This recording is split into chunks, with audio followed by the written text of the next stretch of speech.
जय हिंद, नमस्कार, वंदे मातरम साथियों। आई एम गुरुकुल के इस यूट्यूब चैनल पर मैं अंकित आप सभी साथियों का हार्दिक स्वागत करता हूं, अभिनंदन करता हूं। साथियों, आज हम लोग स्टैटिक जीके के मोस्ट इम्पॉर्टेंट 10 क्वेश्चंस की एक सीरीज देखने का प्रयास करेंगे। तो आइए भगवान श्री गणेश का नाम लेते हुए अपनी आज की वीडियो का श्री गणेश किया जाए। तो आज का आपका पहला प्रश्न आपके स्क्रीन पर ये रहा। पहला क्वेश्चन आपका कह रहा है विश्व स्वास्थ्य दिवस कब मनाया जाता है? अभी हाल में ही मनाया भी गया था।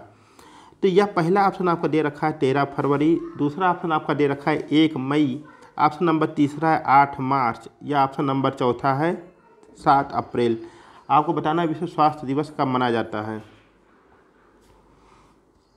तो इसका जो करेक्ट आंसर हो जाएगा वह हो जाएगा आपका ऑप्शन नंबर 4 यानी 7 अप्रैल।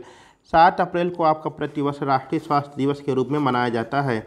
13 फरवरी क्या मनाया जाता है? 13 फरवरी को आपको का राष्ट्रीय महिला दिवस मनाया जाता है, जबकि 1 मई चिलचिलाती हुई मई के महीने में आपका पहली तारीख को विश्व श्रमिक दिवस आपका मनाया जाता है, वर्ल्ड लेबर डे के रूप में आपका मनाया जाता है। और 8 मार्च को आपका अंतर्राष्ट्रीय महिला दिवस के रूप में मनाया जाता है, महिलाओं को के सशक्तिकरण के प्रयास के रूप में। चलते हैं आज के अपने नेक्स्ट क्वेश्चन पर। और नेक्स्ट क्वेश्चन आपके स्क्रीन पर ये रहा। कह रहा है बांग्लादेश की मुद्रा क्या है? पहला ऑप्शन है रुपया, दूसरा है टका, तीसरा येन, या चौथा है पाउंड। ठीक, अब अगर हम लोग बात करेंगे बांग्लादेश की, तो बांग्लादेश आपका भारत का पड़ोसी देश है और इस देश की सीमा सर्वाधिक भारत के साथ लगती है। 4096 किलोमीटर की सीमा दोनों देशों के बीच में आपकी पाई जाती हैं। राजधानी के रूप में आपका बांग्लादेश की ढाका हो जाएगा, और यहाँ पर जो आपके प्रधानमंत्री हैं वो हो जाएंगी आपकी शेख हसीना, और इसी के साथ यहाँ के राष्ट्रपति जो हैं वो हो जाएंगे आपको शेख शहाबुद्दीन चुप्पू। इस तरह से, और यहाँ की आपसे मुद्रा पूछा हुआ बांग्लादेश की मुद्रा, तो बांग्लादेश की मुद्रा जो आपकी हो जाएगी मेरे प्यारे साथियों, वह हो जाएगी आपकी ऑप्शन नंबर B2 आपकी टका। क्या हो जाएगी? टका। बांग्लादेश की आपकी मुद्रा हो जाएगी टका। ठीक है, चलते हैं आज के अपने नेक्स्ट क्वेश्चन पर। और नेक्स्ट क्वेश्चन आपके स्क्रीन पर ये रहा। कह रहा निम्नलिखित में से किस देश की सीमा भारत से नहीं लगती है? यहाँ पे सीमा हैदर को नहीं देखना है, यहाँ पर आपको देखना है कि भारत की सीमा बाउंड्री कहाँ से साझा आपकी नहीं करती है। ठीक है, ऑप्शन नंबर पहला भूटान, ऑप्शन नंबर दूसरा नेपाल, ऑप्शन नंबर तीसरा है म्यांमार, ऑप्शन नंबर चौथा है ईरान।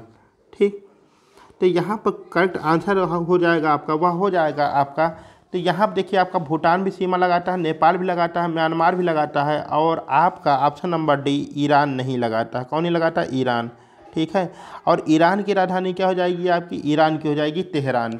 तो इस तरह से जो भारत से सीमा नहीं लगाता निम्नलिखित में से वह हो जाएगा आपका ईरान। बाकी सब आपके भारत से सीमा लगाने वाले उपरोक्त विकल्प में दिए गए हैं। चलते हैं आज के अपने अगले प्रश्न पर। और आपका अगला प्रश्न आपकी स्क्रीन पर यह रहा। कह रहा दिलवाड़ा का जैन मंदिर कहाँ स्थित है? केरल में है, राजस्थान में है, उड़ीसा में है, या मुंबई में है? आपको बताना है कि दिलवाड़ा का मंदिर कहाँ पर स्थित है।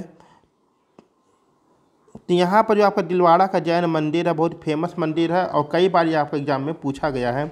तो याद रखिएगा आपका जो दिलवाड़ा का जैन मंदिर है यह आपके माउंट आबू में है, और माउंट आबू आपके कहाँ पर है? राजस्थान। कहाँ पर है? राजस्थान। इस तरह से दिलवाड़ा का मंदिर कहाँ पर हो जाएगा आपका? राजस्थान में हो जाएगा। इसी तरह से अगर पूछेगा कि भारत में ब्रह्मा जी का मंदिर कहाँ है, तो पूरे भारत में सिर्फ एक ही जगह ब्रह्मा जी का मंदिर है, वह है आपके राजस्थान के पुष्कर जिले में। कहाँ पर है? राजस्थान के पुष्कर जिले में। और क्षेत्रफल की दृष्टि से भारत का सबसे बड़ा जो राज्य है वह भी आपका है राजस्थान। बहुत बढ़िया। चलते हैं आज के अपने नेक्स्ट क्वेश्चन पर। और नेक्स्ट क्वेश्चन आपके स्क्रीन पर ये रहा। भारतीय चीनी शोध संस्थान कहाँ स्थित है? कौन सा भारतीय चीनी शोध संस्थान कहाँ स्थित है? ऑप्शन पहला है आपका लखनऊ, ऑप्शन नंबर दूसरा है प्रयागराज, ऑप्शन नंबर तीसरा है कानपुर, या ऑप्शन नंबर चौथा है नागपुर। तो यहाँ पर जो आपका भारतीय चीनी शोध संस्थान है वह कहाँ पर हो जाएगा आपका? वह हो जाएगा आपका ऑप्शन नंबर 3 यानी कानपुर गुटका नगर। ठीक, कहाँ पर? भारतीय चीनी शोध संस्थान आपका कहाँ पर स्थित है? कानपुर में है। यहीं पर आपका चीनी शोध संस्थान, दलहन शोध संस्थान और चर्म शोध संस्थान भी कहाँ पर आपका है? यह भी आपका कानपुर में स्थित है। बहुत प्यारा सा शहर आपका कानपुर या जोश, बहुत बढ़िया। यहाँ चलते हैं आज के अपने नेक्स्ट क्वेश्चन पर। नेक्स्ट क्वेश्चन आपको कह रहा है कि इंदिरा गांधी अंतर्राष्ट्रीय हवाई अड्डा कहाँ है? ठीक है। लखनऊ, अहमदाबाद, नई दिल्ली या मुंबई, आपको करेक्ट आंसर बताना है इसमें से कि इंदिरा गांधी अंतर्राष्ट्रीय हवाई अड्डा कहाँ पर स्थित है। तो यहाँ पर जो आपका करेक्ट आंसर हो जाएगा वह हो जाएगा आपका ऑप्शन नंबर 3 नई दिल्ली। क्या हो जाएगा? नई दिल्ली। इंदिरा गांधी अंतर्राष्ट्रीय हवाई अड्डा आपका नई दिल्ली में स्थित है। लखनऊ में आपका चौधरी चरण सिंह अंतर्राष्ट्रीय हवाई अड्डा है। बेगमपेट आपके अहमदाबाद में है। और छत्रपति शिवाजी टर्मिनल आपका कहाँ पे मिल जाएगा हवाई अड्डा?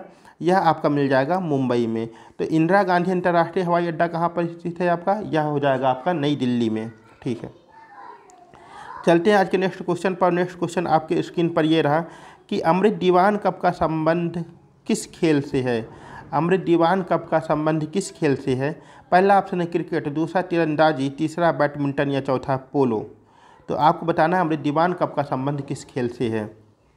तो यहाँ पर जो आपका करेक्ट आंसर हो जाएगा साथियों वह हो जाएगा आपका ऑप्शन नंबर 3 बैडमिंटन। किससे हो जाएगा? बैडमिंटन से हो जाएगा। अमृत दीवान कप हो जाएगा आपका। और इसमें कौन कौन से हैं? नारंग कप है, चड्ढा कप है और कौन से अग्रवाल कप हैं, ये आपके बैडमिंटन से ही संबंधित हैं। चलते हैं आज के अपने नेक्स्ट क्वेश्चन पर। और नेक्स्ट क्वेश्चन आपकी स्क्रीन पर ये रहा कि ग्रैमी अवार्ड का संबंध किस से है? साहित्य से है, संगीत से है या खेल से है या आपका हॉकी से है? तो आपको बताना है ग्रैमी अवार्ड का संबंध किससे है। और यहाँ पर जो आपका करेक्ट आंसर हो जाएगा वह हो जाएगा आपका ऑप्शन नंबर बी संगीत। संगीत के क्षेत्र में आपका ग्रैमी अवार्ड दिया जाता है। चलते हैं आज के अपने नेक्स्ट क्वेश्चन पर। और नेक्स्ट क्वेश्चन आपके स्क्रीन पर ये रहा कि सरस्वती सम्मान 2022 किसे दिया गया? सरस्वती सम्मान 2022 किसे दिया गया? पहला ऑप्शन है शिवशंकरी, दूसरा ऑप्शन है रामदास मिश्रा, तीसरा ऑप्शन है आपका दामोदर मौर्य या चौथा ऑप्शन है आपका नीलमणि फुकन। तो यहाँ पर जो आपका करेक्ट आंसर हो जाएगा वह हो जाएगा आपका करेक्ट आंसर बन जाएगा वह बन जाएगा आपका ऑप्शन नंबर 1 शिवशंकरी। किसको? शिवशंकरी को दिया गया था। और इनकी जो रचना थी वह थी सूर्यवंशम। कौन सी थी? सूर्यवंशम थी।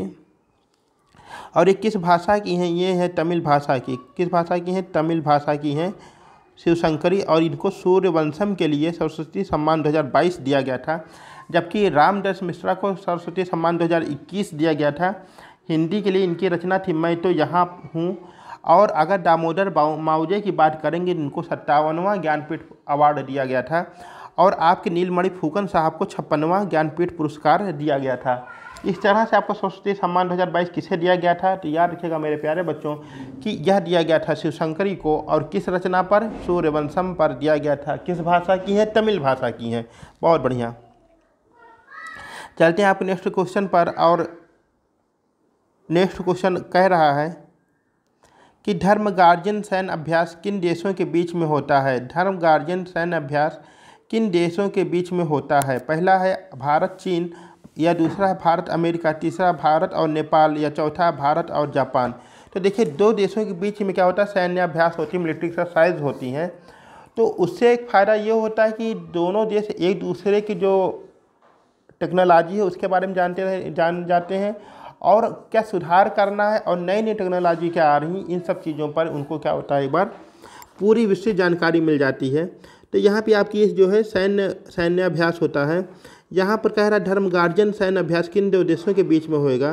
तो यहाँ पर जो आपका करेक्ट आंसर हो जाएगा वह हो जाएगा आपका भारत और जापान के बीच में आपका धर्म गार्जियन सैन्य अभ्यास होता है। भारत और जापान के बीच में आपका धर्म गार्जियन सैन्य अभ्यास होता है।